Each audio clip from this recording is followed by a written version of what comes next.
Afternoon, ladies and gentlemen. Welcome to the afternoon reading with me, Richard Vobes, the Bald Explorer, and we are reading H.J. Massingham's The Wisdom of the Fields. This is I've been trying to put the chapters and then where we are in it, but instead I'm just going to put these episodic parts. So I believe this is part 7. I'm going to redo the thumbnail so it's all a bit more uniform.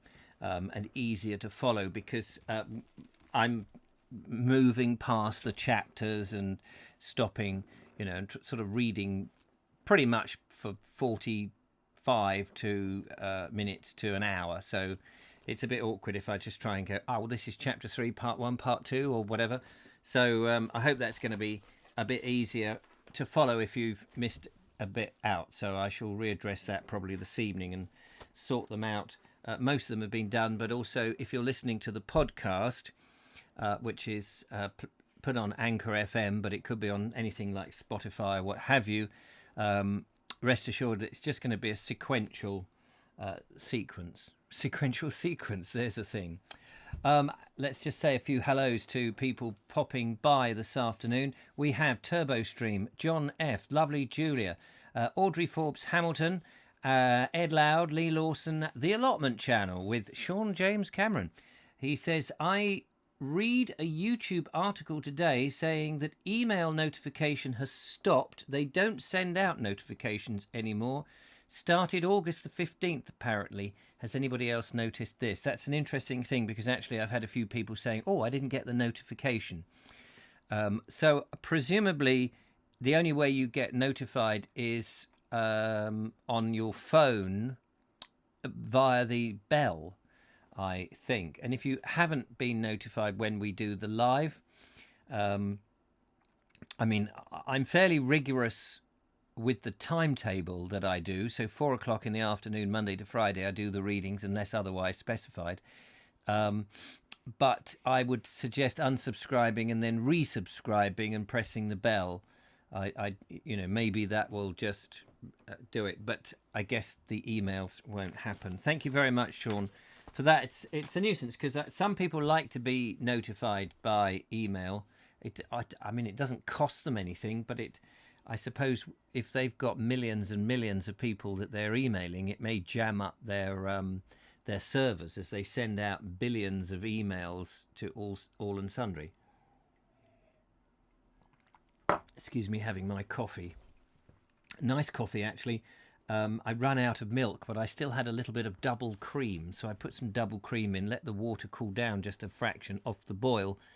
And it's given me a nice creamy coffee. So, hopefully that's going to improve the reading. Probably unlikely. Ed Loud says, yes, YouTube stopped notifications because everyone has a smartphone now and they can switch those notifications on. That's true. Most people have them, don't they?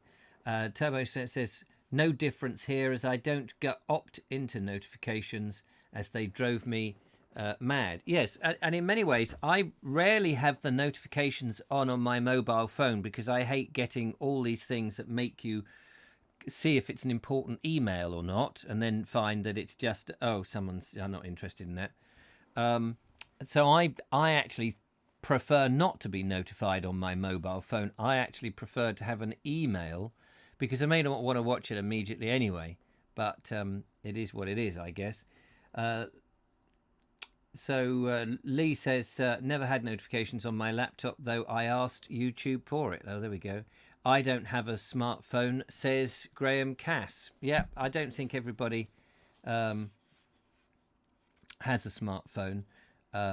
Good afternoon, Cynthia Pate, and hello, says Sean, and Terrier82 Box Hill says hello. Right, well, we'll carry on. Just to let you know where we are in chapter 5. Workman of the Small Town is where we got to. So we will continue. This is in the book. It's the second section of that chapter. Ed just reminds us that he was generalising. Absolutely, of course. That makes perfect sense. So, it is singular to think that Ironbridge must today be very much like it was when Cobbett was making his northern tour among the new manufacturing towns. Ironbridge is a period piece, but there is one native of it who is not. He belongs to an altogether different and pre-industrial culture, the culture of the River Severn. There cannot be in the whole world, a man more attached to his native river than Harry Rogers. Now, before we go any further, I'm going to suggest that he is a coracle maker. I haven't read this bit at all, but that name rings a bell. And I don't know whether that's true, but there is, around that area, coracle makers. And I believe there's a shed which has now been purchased and is going to be a museum to a particular famous coracle maker. Anyway, let's see if it... I may be wrong, but that was... I may have got that completely wrong now, looking ahead. But I can't remember. There's somebody called Eustace. I thought Eustace Rogers was a coracle maker. He was a famous coracle... Oh, here we go. Yes, here we go. This is true. There cannot be in the whole world a man more attached to his native river than Harry Rogers, perfectly summed up in his own designation of himself as the Coracleman. Now, there you go. How about that for a bit of guesswork? He is as intimately and passionately a son of Sabrina, Sabrina being another name for the River Severn, an earlier name, I believe, as the figures that cluster around boats... the figures that cluster about rivers in the engravings of Drayton's Polyolbion. But not the less of a real man for that. When a man becomes symbolic, it is because of his very reality as a man. The rich and powerful individuality of Harry Rogers has been nurtured by his belonging to a river second only in the annuals and physiography of England to Thames. The long straight reaches where the pebbles are washed clean by the strong running stream are reflective in the vigour, the bright edge and forthrightness of his character. Its loopings and meanderings are a picture of his whimsiness, his gift for winding and elusive picture. Sorry, I've just reread the same page. I've just reread the same line on top of it. Its loopings and meanderings are a picture of his whimsiness, his gift of winding and elusive narrative, and his fierce hereditary independence, to which confinement or regimentation would be worse than death. Its leaping salmon, its deep pools where the eels squirm in the darkness, seem to express in their river terms the vivacity of his piercing blue-grey and his long roots down in the depths of his salop soil. Therefore, Harry, or Orry, as he calls himself, stands for yet a larger symbol than as Sabrina's wild son. He is the formidable figure of the independent English countryman before the enclosures harried him off his land and the Industrial Revolution broke his culture and drove him into the towns. Harry Rogers of Ironbridge has nothing to do with the beginning of that revolution here.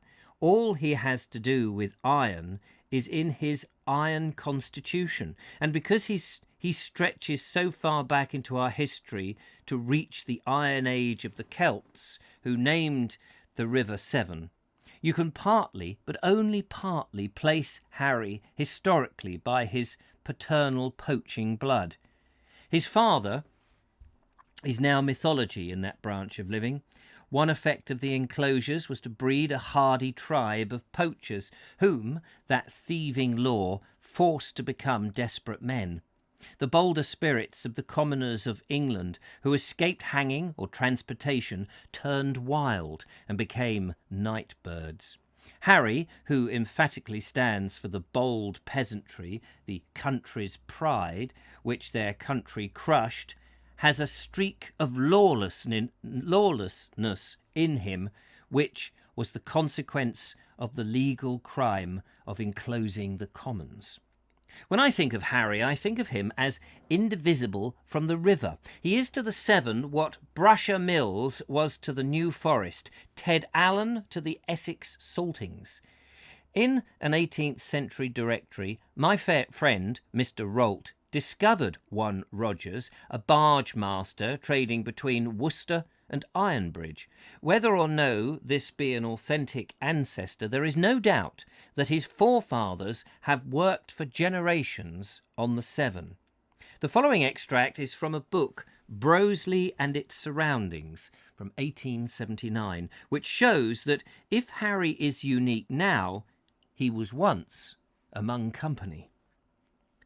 They were a distinctive class of men, primitive in their habits. They studied the points of the wind, knew the direction most favourable for driving the rain against the great watershed of Wales, so as to swell the volume of water in the river, were familiar with the moon's changes, were great waiters on Providence, and would stand for months looking into the stream, waiting patiently for a fresh to carry them down. Some were hard thinkers, heavy swearers, given to gasconade and good living. His father, as a sideline from poaching, worked on the barges as they used to come up to Ironbridge, and took the last of them up to Shrewsbury. Harry's very workshop is as close to the river as human house can get, being a long weatherboarded hut built on piles like a lake village, on the lowest terrace of the south bank, a few steps below the girders of the iron bridge. That's what I was talking about. That's now a workshop. It's a museum. Sorry, his workshop is now a museum. I've been inside it, and they're putting some interpretation things. When I did the video with, I can't remember the chap's name now. Lovely bloke who told me and showed me all about Ironbridge. Very nice, very knowledgeable chap. We happened to see the guy who was in charge of the museum of this particular little Harry Rogers workshop, and I think there was a picture of him as was working, and there were elements of his coracles in there. Absolutely fascinating. It's amazing when you see these things and then you stumble across them unexpectedly in a book. I think that's absolutely wonderful. He keeps his coracle under it, and that's true. Underneath there were sort of bits and pieces of ash and there was hazel and various things that he would be using in the process of making his coracles. So underneath it he keeps his coracle, and the workshop itself, with its chairs, ropes, nets, cords, flops and paddles, timber and coracle laths, might be a beached barge. His profession, if Harry can be said to have a definite profession, is rabbiting and coracle making. He is also a mole catcher, making most of his own wooden mole traps and salting the skins. There is another indication which pushes him back to the Iron Age. He has actually figured in a coracle race as ancient Britain. He's actually figured in a coracle race as an ancient Britain. They do have coracle races around Ironbridge, and often they have these silly little things, coracle festivals up there, where you've just got to get across the river, and people just struggle to get into a coracle. I've got a coracle. It's they are fantastic little craft. I'm not, I don't go up to the Severn enough to get into my coracle. We must do that next time I'm up there. He's actually a coracle race. Yes, he's featured in a coracle race as an ancient Briton. I found nothing particular in the thought of this timeless picaresque coracleman of Severn playing a call on Godelic or Brythonic coracle men who dared the tricky waters of his river in a craft you carry on your back, and yet you have your arms free. And if you've ever seen those pictures of the coracle mate, they wear them on the back with the seat going across your chest.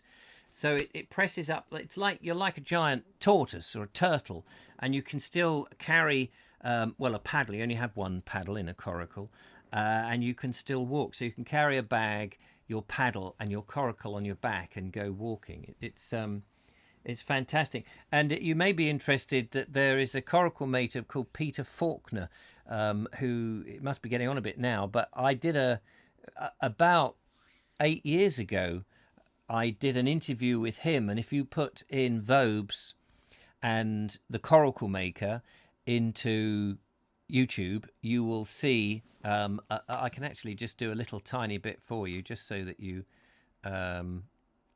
get an idea. I did an interview with him a while ago. Quickly do this. It should come up number one. Yeah, here we go. This, hang on, how do I get onto the button here? This is he, Peter Faulkner. How long ago was that? April 2012. There we go. And that's one of his coracles.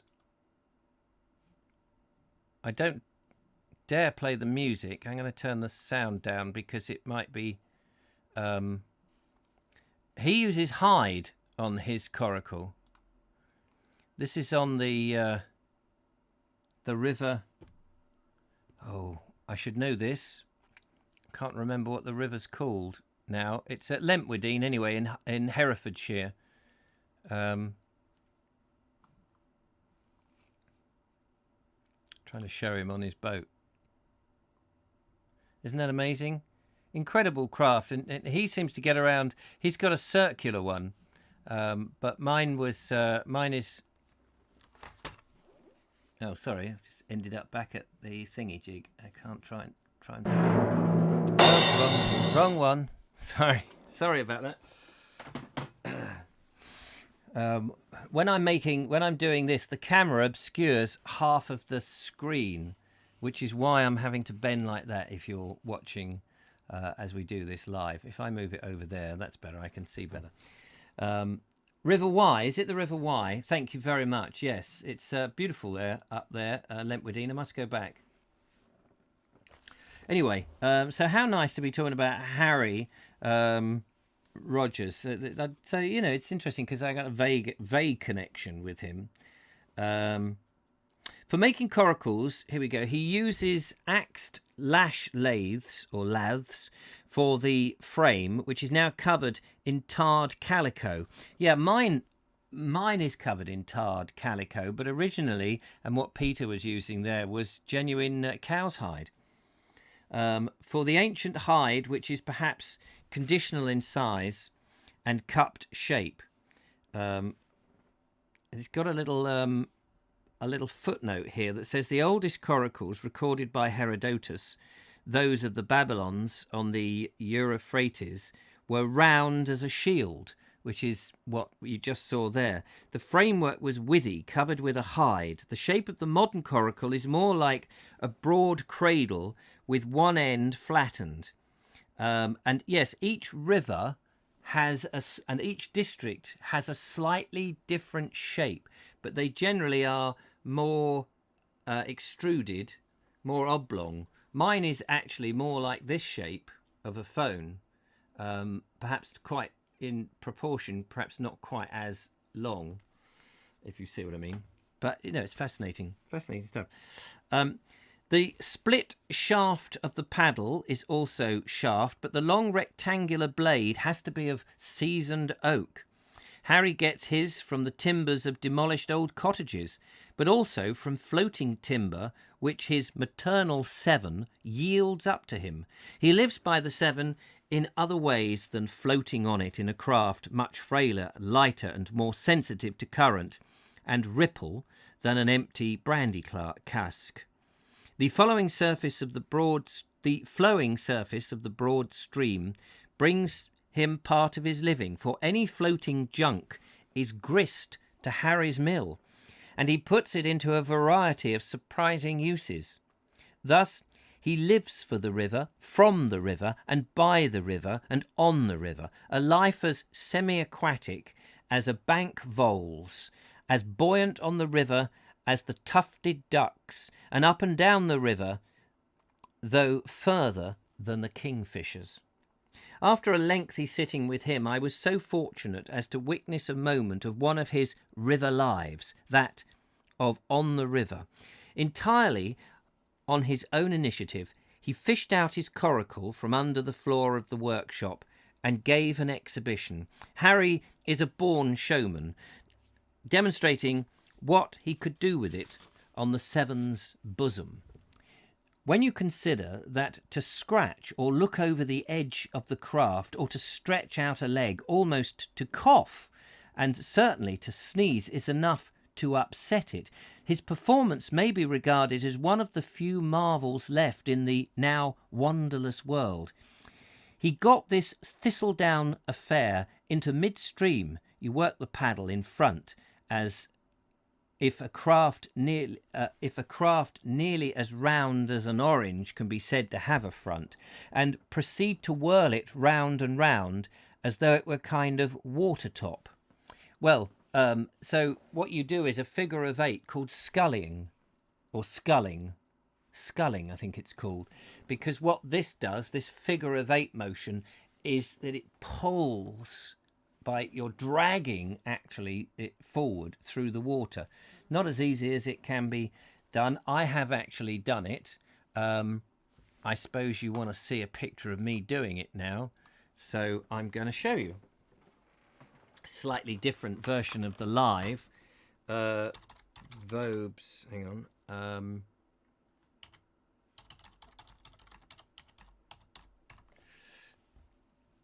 I'll show you a picture. Just bear with me, caller.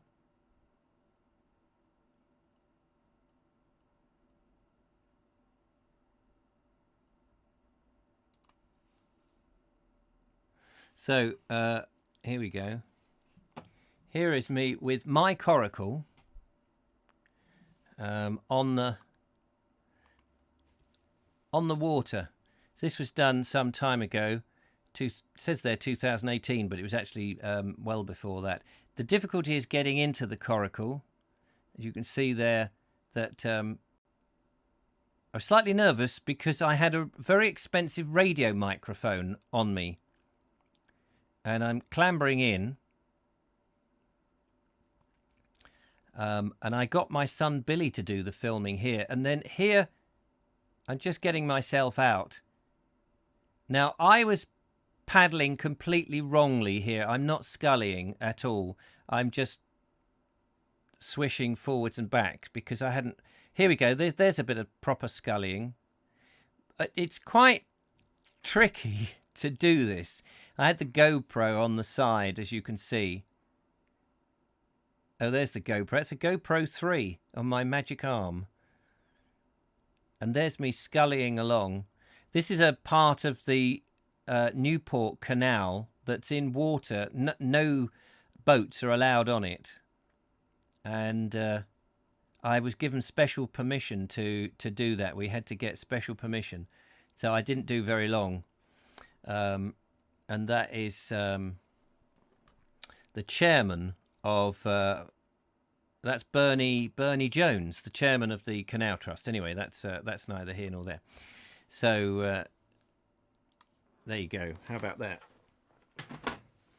So I didn't expect that to come up. Isn't that the wonders of live? Isn't that amazing? Anyway, thank you very much for that. Ah, yes, I remember that video. Good times. Thank you very much. So he's just describing here. He lunged to and fro, supporting the flimsy thing as though he was riding one of Neptune's nags. After that, without the slightest warning, he tumbled off the plank seat across the middle with the knees drawn up, head tucked like a Neolithic burial, pretending to go to sleep. Up and with a breath-catching gesture, he flung the paddle 20 yards away into the current, stretched himself at full length across the plank, and, like an inverted turtle, swam with his hands after the paddle, which he easily recovered. But this circus prowess was nothing to what a friend saw him do one day. His coracle was towing a landing stage and a tree trunk behind it under Bildwas Bridge, and all through the gorge, with the river in semi-flood and flooding like a mill race between the cliffs. How old Drayton's naiads of Sabrina would have clapped their hands to see a sight like this. When the floods reach the houses scattered among the terraces of the south bank, Harry goes out in his coracle and rescues the marooned. In his coracle, the prey of every wandering puff of air. What? In his coracle, the prey of every wandering puff of air. In the old days, before net fishing was prohibited, he used to manoeuvre his nets from the coracle. The corky little vessel for this seven-sider is an extra limb like the wings on the feet of Mercury. Once Harry was in danger of being removed by the law from the Sevenside, and my friend was anxious for him to tell me the story of the great victory over modern authority. As it happened, he needed very little encouragement to recapitulate his star drama of his life. The best of the old countrymen all had a highly developed sense of theatre, a heritage from the oral culture of his peasantry. I've often thought how grievous was the loss of his power of dramatisation by the transporting of the flower of the peasantry after the revolt against the enclosures. Harry excelled in this power. Even before my friend had thrown out a feeler, and not 5 minutes after I had met him, he took me out of the workshop and pointed to a space across the path on the other side. One brick cottage stood on it, his own. "See it," he said. "That's the victory." I didn't catch what he meant, but what did strike me was the tension in his expression and the pose of his body, as though big with some idea. And if Harry is a virtuoso in narrative, he has a presence and feature which are all great allies to making the very utmost of a good rousing story. He was the ancient Briton at the regatta, but what he actually looks like is a conventional representation of the Julius Caesar who encountered him. With the tunic and the laurel wreath, he would be the spirit of him. The long face, the square jaw, the eagle nose, the deep-set eyes, broad forehead, and the salient cheekbones are all there, and set on the well-knit body, full of lithe and easy movement. And Harry acts with his face and body as most countrymen do.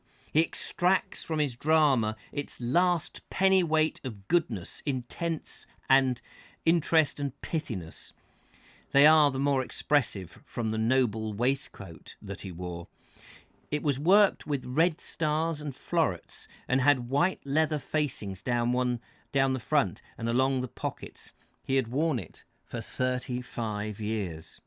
Only the dictaphone would have done for Harry's story, and that would have been no good, for it is impossible to convey his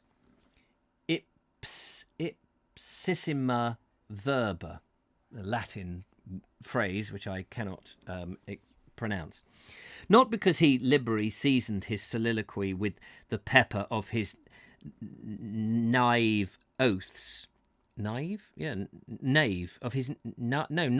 oaths, nor because the seven lingo clipped and abrupt with many of the elisions would be hard to reproduce. I mean, the whole performance was preeminently oral, a drama of action no less than of words, and staged by the whole man, body, hands, voice, eyes, and swift variations of expression. To extract from these his words only would be salt without its savour. His voice alone made him a rare actor, always modulated to the occasion, rising and falling, now soft and slow, almost a drawl, and then shot out of his mouth as if from a catapult. Hands and face abetted to the fall, and he could colour the tale with little imaginative touches, as, for instance, "when only Adam was about," to indicate the long way back in time, his variation on the old countryman's "when Adam were a little boy." and Shakespeare's When Noah Was a Sailor. Yet what Wild Harry had to tell was profoundly serious, a story that came within an ace of tragedy, for it was the story of how authority, under the shield, I suppose, of the Slum Clearance Act, which tried to prize him apart from the seven, to knock the limpet off the rock. His cottage was condemned with half a dozen others beside it, and he was ordered to go and live in a council house at Madeley, something like a mile away, where he could keep one dog. One dog when he needed 4, not to mention the ferrets? Harry Rogers in a council house? It was a near squeak, and if the sanitary man had won, I do not think that he would have endured it. It would have been worse for him even than for Wordsworth's poor Susan, mourning from the city, the one only dwelling on earth that she loves. It would have broken his heart to leave the banks of the Severn, but before that his desperation would have made him break the law in a more active fashion than clinging to a condemned cottage. He said as much to himself, and he said something else which I shall never forget. I don't live Severn except feet foremost. I don't leave the Severn except feet foremost. 7, in other words, I guess dead. 7 words to express finally and forever the Englishman's country attachment to his own place. But the sanitary man did not win, and the tale of how he and the court of inquiry and the magisters and the summons bearers and the police and the whole host were beaten by Harry's resolve to stay by 7 or die was related not with an encounter, not a detailed mist. It was not a monologue, but going one better than Bottom, he did play all the parts, by no means forgetting his own. This he invested in a heroic stature that was at times more than life-size, for though they pulled his house about his ears, Harry did stay by the 7. What's more, he built his own house on the site of and out of the bricks of his lost cottage, and of the cottages that stood by it, and out of the timber his own hands had plucked from the river, and he built it in 9 weeks. We looked a bit sceptical here, my friend and I. "Eustace!" shouted Harry. "Aye, come here a moment. Did us build my house in 9 weeks?" A face peered round the workshop door, and once more said, "Aye." He and his assistant Eustace, I knew there was a Eustace, had done it, working into the darkness and on Sundays, beginning at dawn. We believed. And that was what Harry meant when he took and showed me the empty space with only one cottage standing on it. And he named it Victory House. It was a kind of war memorial of an ancient, ancestral and supreme devotion to the 7 that epitomised the traditional countryman's passion and patriotism towards his own home. The brick cottage taught me more about the agony of the disintegrating enclosures and the Industrial Revolution than any printed word could convey. And it brings home to us, who have the good fortune only to read about it, the more agony of those Europeans torn from their homes wholesale by the Germans and the Russians. These roots in the homeland or home waters were once universal. My friend Tom Hennell, the artist, wrote me the following from the Normandy front. One thing sticks out a mile: the fact that the last people to give up living normally, the only ones in fact with actual possessions of a right to live the way of life, are those immediately living in this land. These peasants and farmers go on ploughing immediately behind the field batteries. When their homes are actually destroyed, they move the surviving animals to some place that's slightly quieter and find means of carrying on without losing a day's work. The farmhouses and buildings are substantial and well proportioned, as in the English stone country, and take a good deal of knocking down. But with the seaside villas it's different. They come apart at the corners and shiver like matchwood. The class of people who used them seemed now to have vanished utterly. It was nearly dark when we left. As we looked through the dusk of the great river, Harry pointed and said, "A kingfisher!" All we could see was a bat-like shape that skimmed the surface and vanished. He knows Salopian 7 as other men know their right hands. For him, it is the river of life.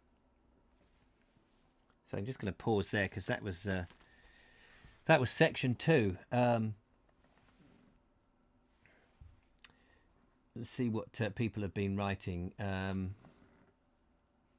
Yes, so we've all agreed that it was the River Wire. Splash, ASP. Well done, good balance.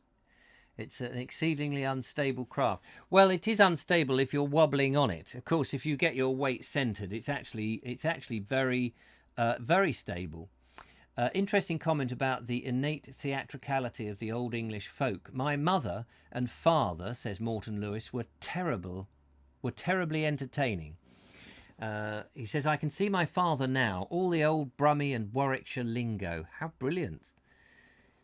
Lentwardine is on the River Clun. Oh, yes, there we go. Every day is a school day. That's right, Turbo Stream. It was the River Clun. Now, the minute you said that, the minute it went, oh, yeah, that makes sense. Because actually, I was filming in that area on the River Clun, and I was making a Bald Explorer long format episode. It never got finished. But it was about the two. Oh, what's his name? I know. Until I mention it, you've no idea. Who was hiding from the Romans and got caught and was taken back? Caractacus, or Caractacus is the. What's his name? Caradoc.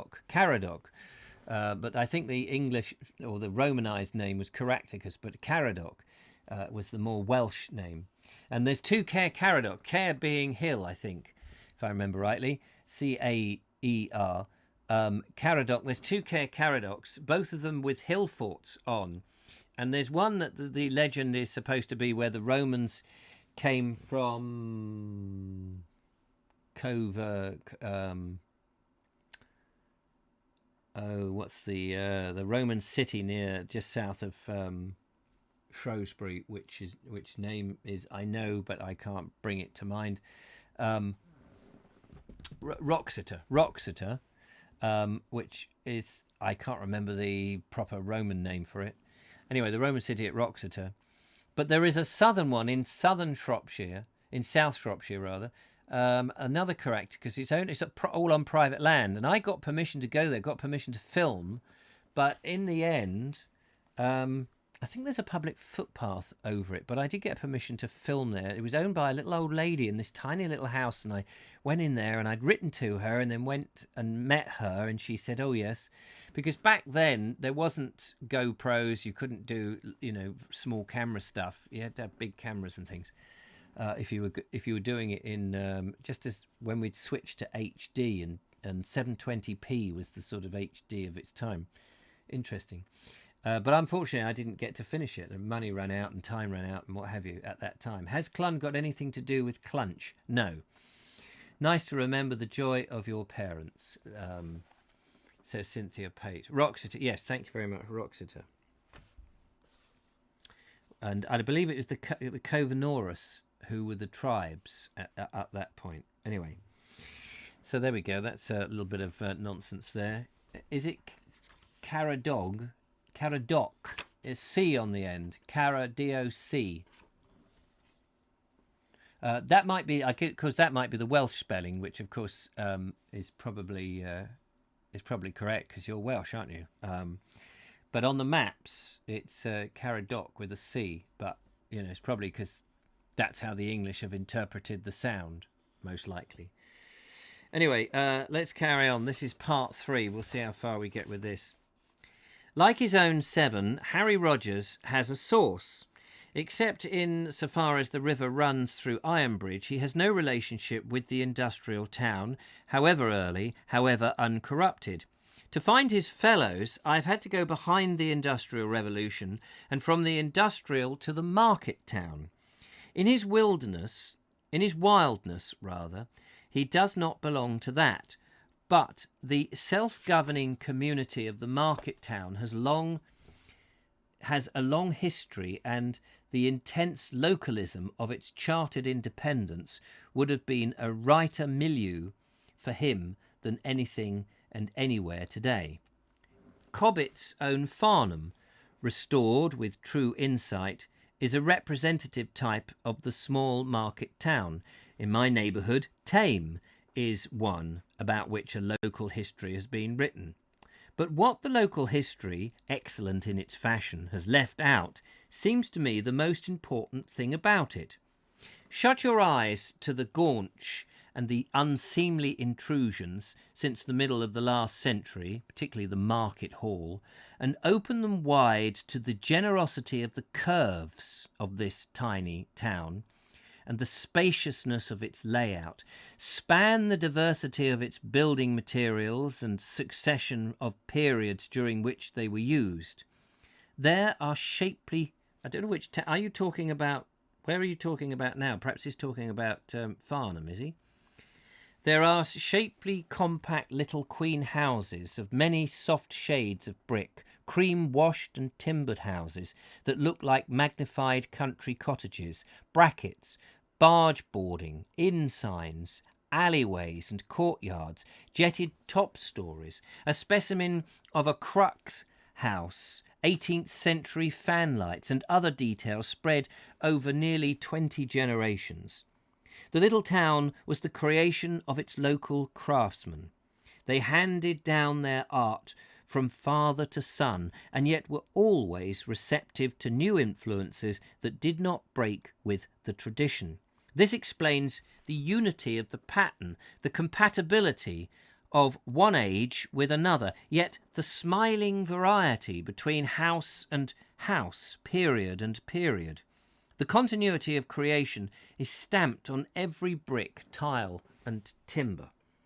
If further proof were needed, there is still a residue of craftsmen in the town who might be called the glowing embers of the creative fires that produced a work of art composed of a number of little masterpieces.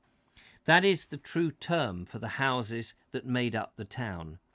Up to the war, there lived here no fewer than 4 families of craftsmen, blacksmith, hurdler, shepherd, and basket maker, all of whom had had grandfathers in the same trade as their own. Add 3 others, a saddler, a cabinet maker, a wheelwright in some way, and these men are the sole heirs of an inheritance and a way of life by the exercise of which utility, art, and economics are interwoven aspects of a single whole. These men, the shepherds now gone, own nothing but their workshops. But the whole principle of their work, and this work, with that of their brethren on the land, the peasant and the yeoman, was nothing less than the making of England, was founded and maintained upon 2 invariable conditions, a flourishing agriculture and the widespread possession of private property. The cabinet maker is a small, rather grave man with a deep serenity written upon his worn but strongly defined features, which light up in his undemonstrative way when he talks about pike fishing. That is his passion. All the leisure of his life is spent in gazing at his nangle. Though he is a master man, an age that only values a beauty piece of furniture if it can be labelled an antique, prevents him from exercising his craft except by renovating what is old. To this he brings a truly exquisite skill and discernment, his own work, particularly in inlay, being indistinguishable from that of the clocks, chairs, tables, boxes, cabinets, chests, and other furniture that he restores to use and beauty. His virtuosity in handling these treasures is extraordinary, and his Historical knowledge considerable. He once showed me a Regency-hipped needle box, which he had picked up for 3 shillings and sixpence, and virtually proved to me it had been made from the roots of a pollarded oak. If the universe was formed out of the primal chaos, his workshop is a model of it. For out of a kind of kitchen midden, dumped on the floor of his dark and dingy workshop, emerged the finest 17th century and Sheraton clocks in full working order, sundials, chased dressing tables, at which Lady Teazle might have sat before her visit to Joseph Surface, and other beauties of the times that created the antiques that we only collect. His quietism, his melancholy smile as he talks about them, his dignity and the rather formal courtesy of address to me, he too is of the times when they were made. Of the times, not of this time or that time, because he belonged to an every age of created beauty as a normal function of his daily life. He belonged to an age and every age except the one in which he lived. The hurdler appears to be the very antithesis of the cabinet maker, a tall, broad-shouldered, robust and confident man, where the other was a gentle, diffident and undemonstrative presence in accord with his stature. Yet in their respective attitudes to life, in their detachment from the life of today, their poise, their serenity and their rootedness, theirs is a way of life which is for all time. The aim is not a quick or profitable, nor even a ambitious, nor a ornamental job, but simply a good one, perfectly adapted to its particular fashion. Beauty comes as naturally out of it as blossom on a blackthorn, whose object is fruit, not flowers. In fine weather, the hurdler works under the chestnut tree in the courtyard of which his Georgian cottage forms one side, another being the railway carriage that is his workshop when the weather says so. The tree was planted to commemorate the birth of his parents' first child, and to see him splitting and shaving his withes under it with its special family and personal associations is to experience a sense of timelessness different in degree but not in kind from that given by a work of art. When he had his son with him before the war, he used to make rack hurdles, sheep hurdles, lamb hurdles, gate hurdles, all of the crack and white willows, the parental stock of the cricket-bat willow, abundant though neglected along the banks of the river that gives its name to the little town. For many years it has been extremely rare for a hurdler to make so great a variety as he did. His lamb hurdles, which have vertical instead of horizontal bars to let the lambs through, but not wide enough for the penned ewes to follow, have almost disappeared from the countryside, owing to the disuse of folding sheep on the root crops. Now that his son has gone to war, he has double the amount of work to do with half the labour, having the curious experience of next to no demands on his services, followed by exorbitant ones. But he keeps his organic balance through the unbalance of his age, he keeps his organic balance through the unbalance of his age in which he lives, and not too little nor too much labour can prevent him from telling tales of nature which is with us always, and of the past that seems as remote as the stars. For all the men are great naturalists and chroniclers, their form of recognition of how close they live both to nature and tradition. Fleet, the basketer, is the loveliest of these descendants of makers of England, but he is of Breton ancestry and still wears his Celtic badge in his name, William Ewens. When the stock came to England, it was before the Huguenots. As according to Fleet, his people have never been other than basket makers. Perhaps he is descended from the wattle weavers of Glastonbury Lake Village, who were notable craftsmen. But the England of the 20th century stopped the contemporary Fleet from making baskets, and he has had to put his vegetables into foreign ones instead. He had to go on producing, that being his nature, so he set up a greengrocer's shop and sold the produce of his garden at the back. It was a raw, oozing, fog-bound day at the beginning of December when I last went to see him. It was like a legend that I found him making a Christmas crib, the idea of which originated with St. Francis. A basket maker come down from the countless generations of basket maker working on the happy idea of St. Francis, and since basketry is certainly as old as growing crops, using much the same methods in the making of the first colonisers of England. Whether St. Francis made his symbolic cradle out of the withes, like a creel, or of thin pegged planks with panelled sides, hoods and rocking posts like the medieval cradles, yet the sight of him weaving his crib was the epitome and emblem of Christmas.